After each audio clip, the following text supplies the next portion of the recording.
கம்பெனியிலோ, வீட்டிலோ பாதியில் நிறுத்திய வேலைகள் உங்கள் இரவு தூக்கத்தை கெடுக்குதா? அப்படின்னா இந்த சுழற்சியை பற்றி தெரிஞ்சுக்கோங்க. கம்பெனியிலேருந்து வீட்டுக்கு வந்து நிம்மதியாக உறங்கச் செல்லும்போது, அந்த மெயிலை அனுப்ப மறந்துட்டேனே, அல்லது நாளை அந்த பிரசன்டேஷனை முடிக்க வேண்டுமே என்ற எண்ணம் உங்களை அலைக்கழிக்கிறதா? அப்படியானால் நீங்கள் ஜெய்காரின் எஃபெக்ட் என்பதை அனுபவிக்கிறீர்கள். பெயரை கேட்டு பயப்படாதீங்க. மிக எளிமையான விஷயம்தான். நம் மூளைக்கு செய்து முடித்த காரியங்களை விட பாதியை நிறுத்திய காரியங்கள் மீது தனி ஈர்ப்பு, கிரேசி இருக்குது.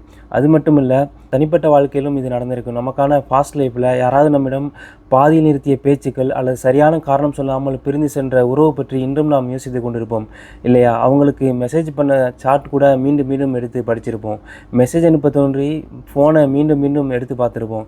ஏன்னா நம் மனதிற்கு அந்த விஷயம் இன்னும் முடிவடையாமல் அன்ஃபினிஷ்டாக இருப்பதால் தான். ஒரு தெளிவான முடிவு கிடைக்காததால் மூளை அந்த விண்டோவை மூடுவதே இல்லை. இந்த பாதிப்பிலிருந்து விடுபட ஹெமிங்வே பிரிட்ஜ் என்ற நுட்பத்தை பயன்படுத்தலாம். பிரபல எழுத்தாளர் எர்னஸ்ட் ஹெமிங்வே இதை பின்பற்றி வந்திருக்கிறார். அவர் ஒரு நாளின் எழுத்துப் பணியை நிறுத்தும் போது ஒரு பேராகிராஃபை பாதியிலே நிறுத்திடுவார். அடுத்த நாள் எங்கிருந்து தொடங்க வேண்டும் என்பது அவருக்கு தெளிவாக தெரிந்தாலும் அவர் வேண்டுமென்றே பாதியில் நிறுத்திவிட்டு அதை ஒரு நோட் குறிப்பாக எடுத்து வச்சுக்கிடுவார். வேலை முடியும் நேரத்தில் அடுத்த நாள் தொடங்க வேண்டிய வேலையை பற்றிய ஒரு குறிப்பை மட்டும் எழுதி வையுங்கள். அப்போது நம் மூளைக்கு அந்த வேலையின் மீது ஒரு கட்டுப்பாட்டு கிடைக்கும். அதன் பிறகு நிம்மதியாக உறங்க முடியும். வேலையை திட்டமிடாமல் பாதியில் விட்டால் மனம் நிம்மதி அடையாது. ஆனால் ஒரு திட்டத்தோடு நிறுத்தினால் மனம் அமைதி அடையும்.